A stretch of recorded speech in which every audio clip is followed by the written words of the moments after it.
city's under attack. Get me the Avengers. What? Well, is that for the whole team?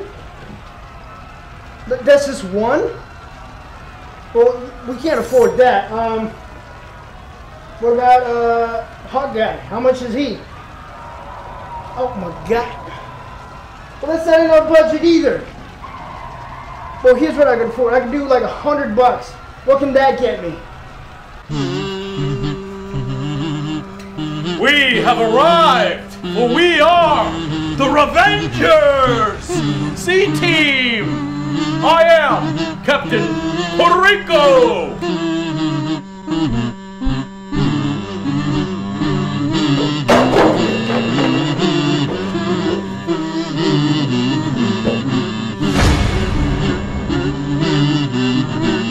And I am Sword!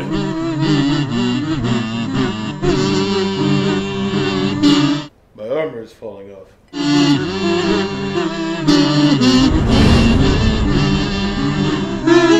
I am Bazooka Bandit! I am Groot.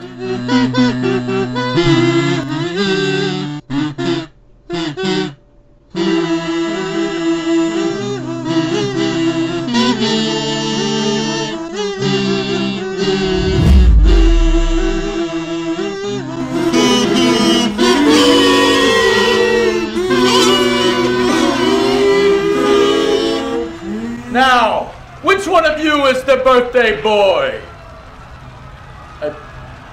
Excuse me? Save the world. What? Thanos, like the real Thanos? Right over there. You'll throw in an extra 50. We'll take care of him. Yeah, we're good. Okay. Yeah? All right. Let's do it.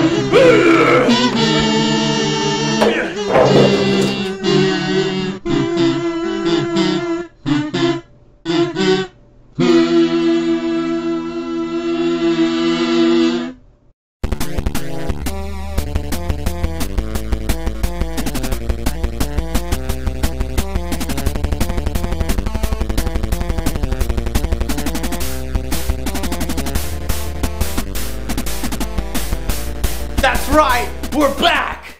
Now there's always a bit of a games drought around June, July, but one in particular really caught my eye. Marvel's Ultimate Alliance 3. A game in which you pick and play as the most popular Marvel superheroes and some that aren't so popular, like Crystal?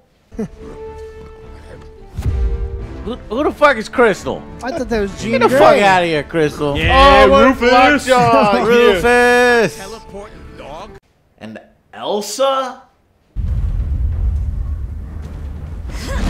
I am not familiar with this character, but she has some fucking badass Winchesters. Jump in anytime now, darlings. Elsa, Bloodstone, hunts monsters. And the Revengers!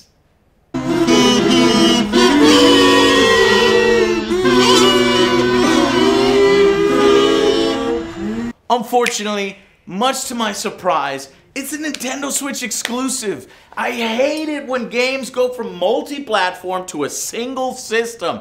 It means many may not even be able to play this one, or barely anybody even knows about it. And it just cuts off its fan base. And I hate that. But hey, if Nintendo helped make this game happen, I'm grateful. Because I have some very fond memories of playing the originals with my friends. We'd all huddle around a TV, eat junk food, and just beat the crap out of villains while competing to see who could be the best. So, does this new version deliver? Yeah, but ultimately it doesn't do much more than that. And despite our good time with it, it does have a number of serious issues holding it back. But first, let's start with the good. There are a ton, and I mean a ton of cutscenes. It's a quantum igniter. Thank you very much. And it can blast you right out of that tin can before... Measure your weapons later, boys. It's not bad, If we want to survive this, For what, Sam? Yeah. we do it as a team. Damn. Peace. Peace. As this adventure tries its best to showcase an Infinity War type story, likely riding the popularity of the recent MCU films. However, it has its own take with twists and turns as we move between the worlds of the Guardians, Spider-Man, X-Men, Doctor Strange, and more. The voice acting and the cutscenes, it's pretty mixed. There's some great voices like Deadpool. Made it! Taco Tuesdays. We're gonna eat while the X-Men fight. Yeah. Rocket Raccoon. What did I tell you? You need cell doors disarmed and open? I'm your guy. And even a really funny Samuel L. Jackson impersonator. Not so fast, Fury. We call our own shots. Which is probably why we're in this mess in the first place. Unless, of course, your sudden arrival has absolutely nothing to do with the 6 Infinity Stones. This Samuel L. Jackson impression is really good. This guy needs to be like, motherfucker! You! The reason why we in this mess is you! I like Rocket and I like Nick Fury. Yeah. But there's also some pretty weak ones like Ultron and some lazy line delivery from like Gamora. But Quill, you can't let her have them. she didn't deliver that very well. Quill, you cannot let her have them. Overall though, it's nice to have so much voice acting, even if it's not all perfect. You, of course, after the opening, can pick whatever character you'd like to play throughout the whole game. And that's another really great part. There are so many characters to choose from. 36 freaking playable characters right out of the box. I think it's like 42 with upcoming DLC. Now that is value. More than previous versions, even in their base forms. And each of these characters have their own progression with 4 unique abilities to choose from and level up, along with, of course, their unique ultimate attacks. So let's use it. Ready, on the thing, go! Eat elemental energy animals. Whoa! Smash! That was cool. I hit the wrong button. Oh, Yeah, I only saw 3. Way to go, You were supposed to ruined smash it. both the Top ones, I hit shoulders, the bottom. jerks. Right on the other. Now, there's some team synergies and team-up attacks that allow you a reduced cost skill attack if you team up with the right people. All I did is I used the activate button inside the tornado to do something special. Right, so But that's different than that is definitely different. the team up. But the animations just don't seem to be all that unique for them. Hell, you might be left wondering if you're even doing them at all. Alright, synergize on my woohoos. Okay. Woohoos, go! Ba, ba, ba. I don't like Maybe theirs is dumb. Get out of there! Ah! We've almost got him. Ah, help me! Oh, I got rocket boots. Later, sucker. Which makes me miss the much better fusion attacks from Marvel Ultimate Alliance 2 that would actually show, you know, like unique animations of heroes teaming up and launching the attack together. Like, see, here's what I'm talking about. You got Iron Man and Captain America. Look at it. It's so freaking cool. He's firing at his shield, and the shield is like deflecting the laser beam and hitting everything around him. These are the types of animations that I'm talking about, and in this game, you don't really get these unique animations. Here's one with Spider-Man. Look, he brings everybody together. Boom. Iron Man knocks them all out. Here's one of my favorites. Magneto pulls the world in metal, and then Hulk gets to be in a little ball. These are so sorely missed, and this game kind of takes the lazy fucking route, and they don't have these in it. but here it's a bit of a backward step, as all you do is your normal specials that you've already seen for like half the cost. It just does not feel epic. Jaws are out! Show you how it's done! Yeah! I'm not wasting my shit on that. Wow, that's so lame. I literally just pick up rocks, and then that's it. That's my entire ability. Ouch. Rocks are cool. I don't even throw them. I just do my heavy attack. It's this animation. That's it. That's the whole super. Thankfully, there's a ton of enemy types for y'all to beat up, a ton of locations to battle through, and some creative and challenging boss battles.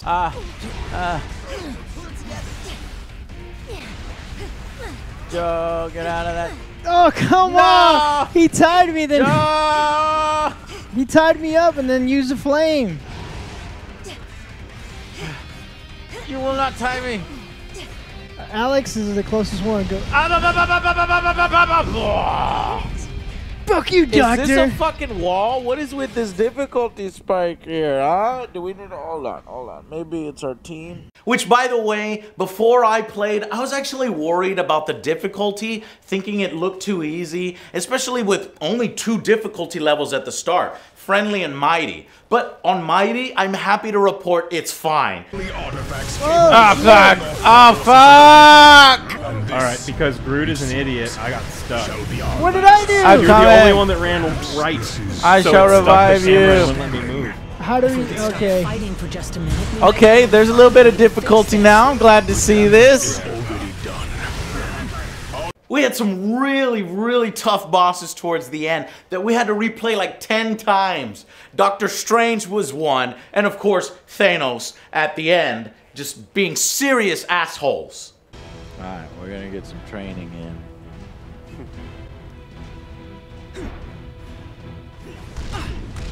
He surprised me!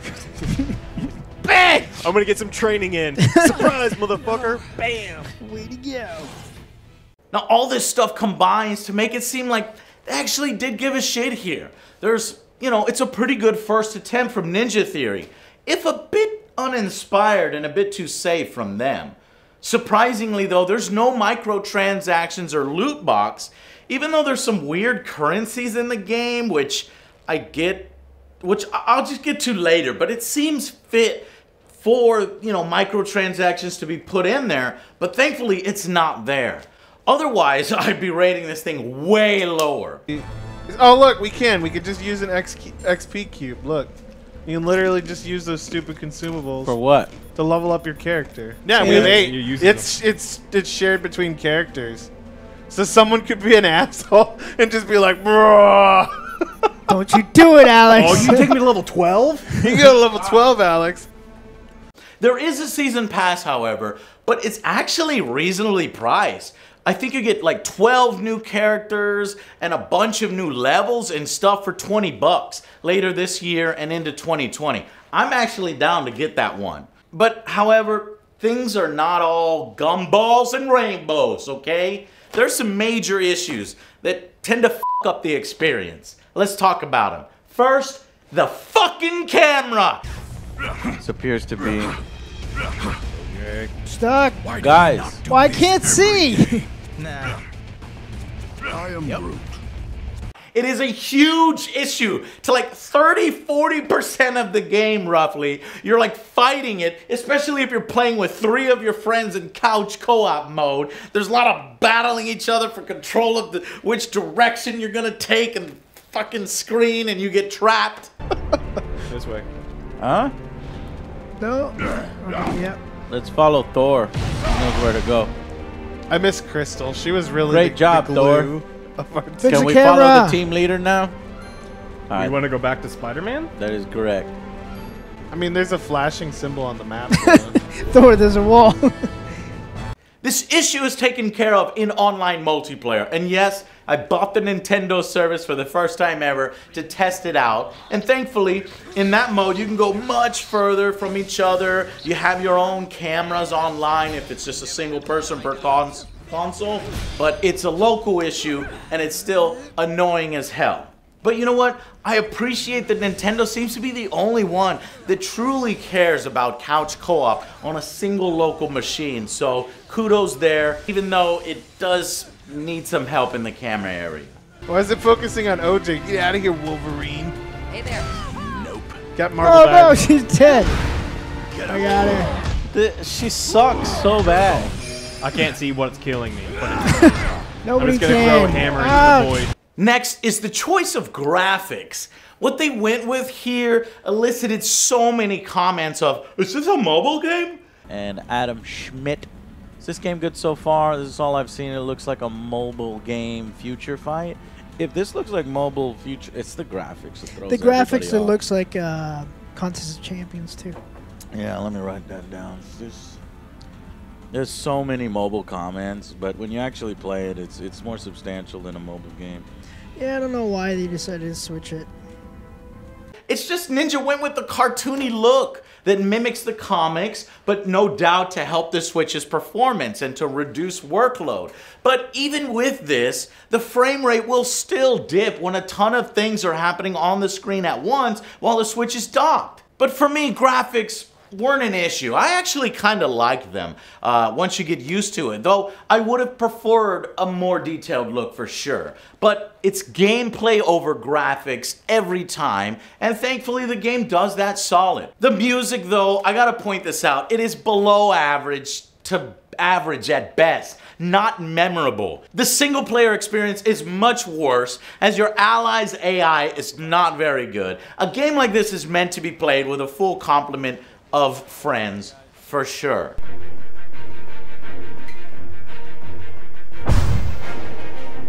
Cyclops? No, Cyclops is fucking lame. Plus he's DLC. I didn't buy that. Just go get somebody else, somebody cooler, like, I don't know, Wolverine. Wolverine? Whoa, way cooler, dude. Hell yeah. But you're like level 6, and we're like level 40. Oh, that's totally lame. Well, why don't you stop hugging all the cubes, bub? I can't. Do you have any cubes left? I am brute. See? Damn it! Whatever. I guess we'll just go with underleveled Wolverine. But one thing that we all disliked was this grindy nature of the infinity challenges and these ISO 8s. So throughout the game, you're gonna find these rifts that lead to side missions where you just play these horrible horde modes, boss gauntlets, or waves of enemies to unlock resources for your ISO 8 gems, which you can slot into your characters to modify their baseline stats. But worse still is 3 characters, Elektra, Magneto, and Thanos, are locked behind these challenges. And getting to them is a fucking chore that I am not at all looking forward to. 2, 3, 4, 5, 6. 6 grindy ones to get Elektra, but nobody wants Elektra. Elektra's stupid. And then you gotta go to the next rip, and that's if you take a direct path. If you want to get all the rest of this stuff, it's going to be longer. 6, 7, 8, 9, 10, 11, 12. To get up over here to Magneto, you're going to need to be a level 38. 18, 19 levels of grind to get to a level 45, which is about where you might end up through one playthrough. And then you can get Loki. So then, yeah, that's about 30 levels of grind, and you have to be at level 65. Just fuck. No. This part of the game is not fun. Infinity garbage. The amount of resources you get from the side missions, if you're just playing the game normally or deconstructing your duplicate gems, are just ridiculously low. But there's no way to buy, so just fuck this system. It leaves a bad taste in your mouth, and like I said, I'm surprised it's not monetized. I think, you know, at least they showed some restraint there. Let's hope it stays that way. The only other big thing that I can call out is the lack of innovation overall. They really chose to play it safe, and unfortunately, even in doing so, lowered the replayability potential. Sure, you could play with other players and even hear some unique lines of dialogue from the other characters. All that matters is that he is gone. We have his crystals, and that Dormammu lies ahead. It's cool that you get some unique voice acting depending on what characters you have in the team at the time. But they decided to not have things like actual branching dialogue choices as in the past games. No new branching paths or multiple endings. Nothing really to change or alter the pace of the game, to give you breaks, aside from some lame-ass puzzles here and there that are laughable. Oh, dude. You idiot! What the hell? This is the Avengers? Give that the fucking thing. Wait. No! Got it! That's cheating, Al. Oh, man, that was a good one. This is made for kids. God damn it! If more was done to add replayability and innovate, this game really could have reached that next level. As it is now, though, it's just fine. A solid, if uninspired, first effort that is fun to play with friends and does its job at what it wants to do. Issues like the camera, the lack of innovation, and a completely uninspired story, which is basically like, get the Infinity Stones. Oh, you got them? Well, go get them again. 2 stones. You mean we got 4 more boss fights? Are we doing a boss gauntlet? God damn it. And you know, that classic boss gauntlet that I fucking hate so much right at the end? Ugh. There were flashes of something more, you know, other than the breadth of characters that we have, but there's nothing really next level here. And considering that this is a full-priced retail game at $60, I hope for a bit more. So, I think if you wait for a sale, it is definitely worth picking up. The final verdict for Marvel's Ultimate Alliance 3 is a slightly above average game in the end. We all enjoyed playing it. We're gonna give it a 6 out of 10. Believe it or not, with all those things addressed in the future, I do feel like this series is capable of an 8, 9, 10. And I hope that Ninja Theory gives it another attempt. There's even an interesting tease after the credits that, you know, has become the calling card for all things Marvel, and I hope it pays off here. Until then, I'll see you guys on the next Angry Joe Show.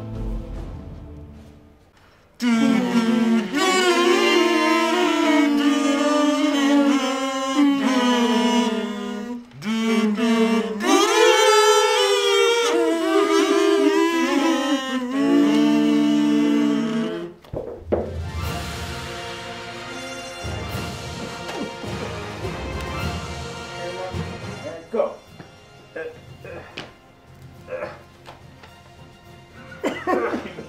Keep going. Perfect. Keep going. Shoot, shoot. And freeze frame. Perfect. That was one day, hopefully.